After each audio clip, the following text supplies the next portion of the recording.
Dairying wife episode 38। Please like comment और subscribe करना ना भूलें और जल्दी से मेरे 1000 सब्सक्राइबर कर दें प्लीज़। एपिसोड 38।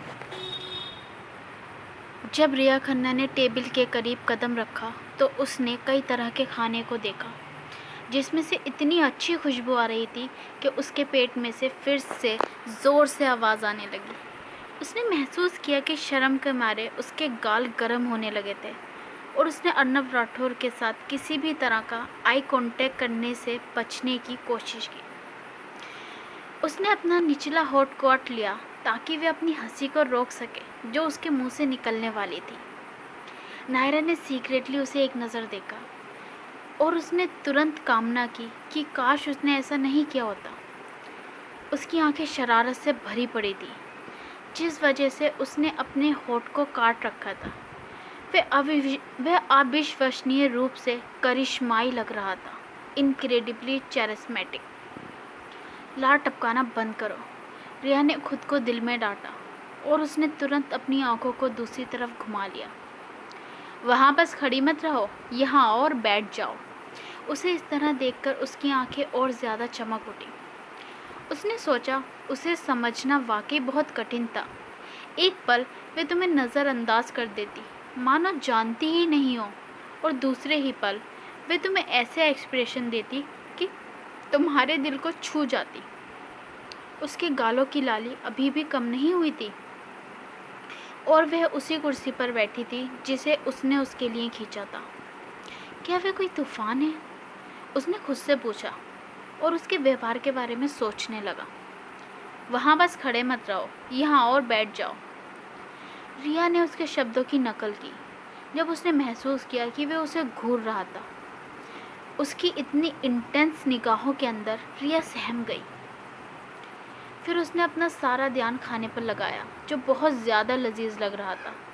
शायद वे बहुत ज़्यादा भूखी थी जो उसे सारी ही डिशेस इतनी अमेजिंग लग रही थी। उसे यकीन हो गया जो भी भविष्य में अर्नब राठौर से शादी करेगा वह बहुत भाग्यशाली महिला होगी। जब वह अपनी बहन की बेस्ट फ्रेंड को इतने अच्छे से ट्रीट कर रहा है तो फिर वह अपनी होने वाली पत्नी को तो अपनी पलकों पर बिठा कर रखेगा और वह उसके लिए एक अच्छे हस्बैंड की तरह रोज़ाना खाना पकाएगा और उसे बहुत ज़्यादा लाड प्यार में बिगाड़ कर रखेगा। अर्नब राठौर की बाहों में लिपटी कोई और लड़की के बारे में सोचकर रिया के दिल में एक चुभन सी महसूस होने लगी। उसने अपनी इमोशन को एकदम से झटक दिया। ये फिर से वही था। अचानक से फ्रस्ट्रेशन और दर्द उसे क्यों महसूस हो रहा था? वह इस फीलिंग को बहुत अच्छे से जानती थी कि जेलिसी की फीलिंग थी, मगर फिर अर्नब राठौर की फ्यूचर वाइफ से क्यों जेलस होने लगी? ऐसा नहीं है कि मुझे उस पर क्रश है। इस पर ज़्यादा मत सोचो। वह तुम्हारे साथ अच्छा व्यवहार कर रहा है, इसकी वजह हॉस्पिटल में जो कुछ हुआ था वह है।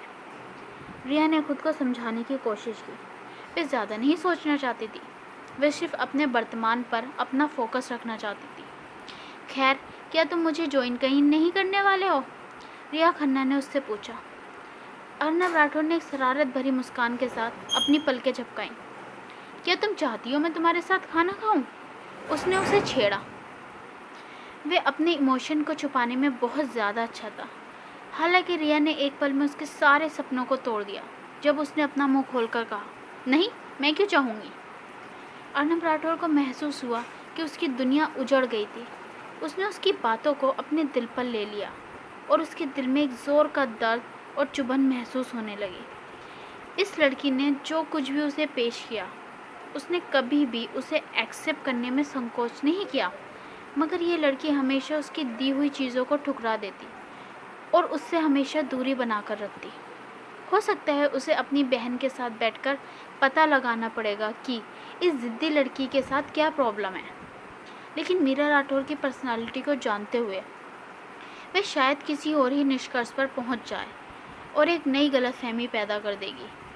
जब रिया ने उसके डार्क और सीरियस एक्सप्रेशन देखे तो वह खुद को मुस्कुराने से रोक नहीं पाई। वह केवल उसके साथ मजाक कर रही थी, लेकिन उसे एहसास हुआ कि उसने उसकी बातों को सीरियसली ले लिया है। अगर ये बात आपको इतना अपसेट कर रही है तो मुझे आपके साथ खाना खाने में कोई दिक्कत नहीं होगी। उसने उसे फिर से चिढ़ाया, मगर क्योंकि उसने ये बात चेहरे पर बिना किसी हंसी के कही थी, अर्नब राठौर ने फिर से इसे अपने दिल पर ले लिया। उसके चेहरे के एक्सप्रेशन और ज़्यादा ख़राब हो गए। रिया ने अपनी आंखें घुमाई और आगे बढ़कर उसका हाथ पकड़ लिया। अर्नब राठौर ने उसके चेहरे की ओर देखने से इनकार कर दिया और वह दीवार को घूरने लगा। वह दीवार को ऐसे घूर रहा था, रिया को डर लगने लगा कहीं दीवार टूट कर ही ना गिर जाए। गुस्सा मत करो, वह एक मजाक था। बेशक अगर तुम मेरे साथ खाना खाओगे तो मुझे बहुत खुशी होगी। वह हल्के से मुस्कुराई। उसकी आवाज़ अब उदासीन और इंडिफरेंट नहीं लग रही थी, बल्कि उसकी आवाज़ गर्मी के दिनों की तरह गर्माहट से भरी थी। अर्नब राठौर चौंक कर पीछे को मुड़ गया। ये पहली बार था जब रिया ने उसके साथ कभी मजाक किया था। उसके साथ मजाक करने का मतलब था वह कम से कम उसे अपना दोस्त मानती थी। ठीक है, अगर तुम ऐसा सोचती हो तो मुझे लगता है मुझे तुम्हें अपने साथ भोजन करने का सम्मान देना चाहिए। इस विचार के साथ अर्नब राठौर का मूड हल्का हो गया।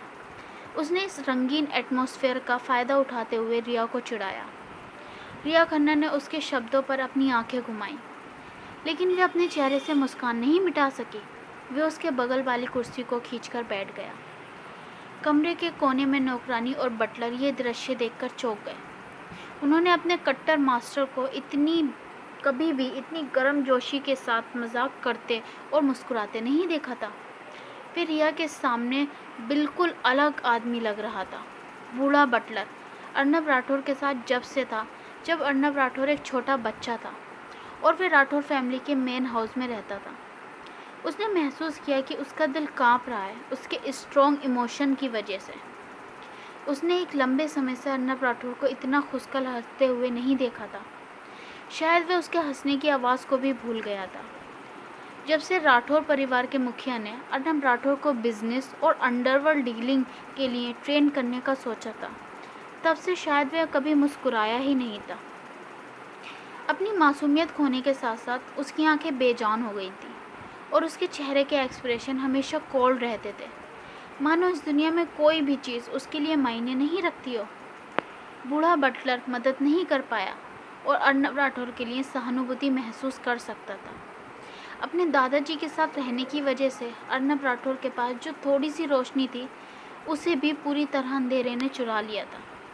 सड़ते हुए शरीर की गंध में सांस लेते हुए, अपने दुश्मनों की यातना भरी चीखें सुनकर और एक बच्चे के लिए इतनी भयानक चीज़ों को देखकर अर्नब राठौर हर तरह के भयानक दृश्य को देखते हुए बड़ा हुआ था। बूढ़े बटलर को एक डरा देने वाली मेमोरी याद आई, जब उसने छोटे से अर्नब राठौर को खून से लथपथ बंगले के पीछे वाले गार्डन में टहलते हुए देखा था। उसका चेहरा बिल्कुल शांत था और जब उसने पूछा क्या हुआ, तो उसने सिंपली रिप्लाई दिया, बिजनेस। इतना कहकर उसने अपने हाथ में पकड़ी हुई गन को ज़मीन पर गिरा दिया। ये जानते हुए कि अर्नब राठौर के दादाजी कितने कठोर थे, बूढ़ा बटलर पहले से ही अनुमान लगा सकता था कि अर्नब राठौर ने किन परिस्थितियों का सामना किया होगा। एक मीठी और ताजगी भरी हंसी ने बूढ़े बटलर को उसके काले विचारों से मुक्त करा दिया।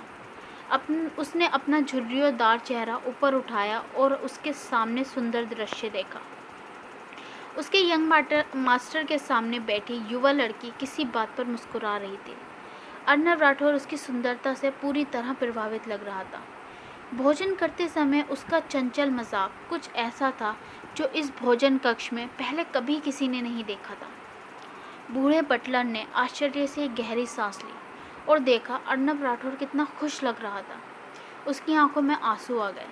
बूढ़ा बटलर इस लड़की को दिल से शुक्रिया अदा करने लगा, जिसने अर्नब राठौर को इतना खुश करने में मदद की थी। उसे पहली बार देखकर उसने सोचा था कि वे पैसे पर मरने वाली कोई आम लड़की है जो उसके बॉस को फंसाने में कामयाब हो गई, लेकिन अब वे उसे एक अलग ही रोशनी में देख रहा था। बूढ़ा बटलर जानता था कि अर्नब राठौर एक स्मार्ट बंदा है जो अच्छे और बुरे की पहचान कर सकता था। ये देखकर कि जब वह आज सुबह उठी और अर्नब राठौर ने उसे घर से बाहर नहीं निकाला, बूढ़ा बटलर समझ गया कि यह महिला उसके बॉस के लिए बहुत इम्पोर्टेंट है। शायद वे भविष्य में मिसेस राठौर बने। Thank you friends and bye bye.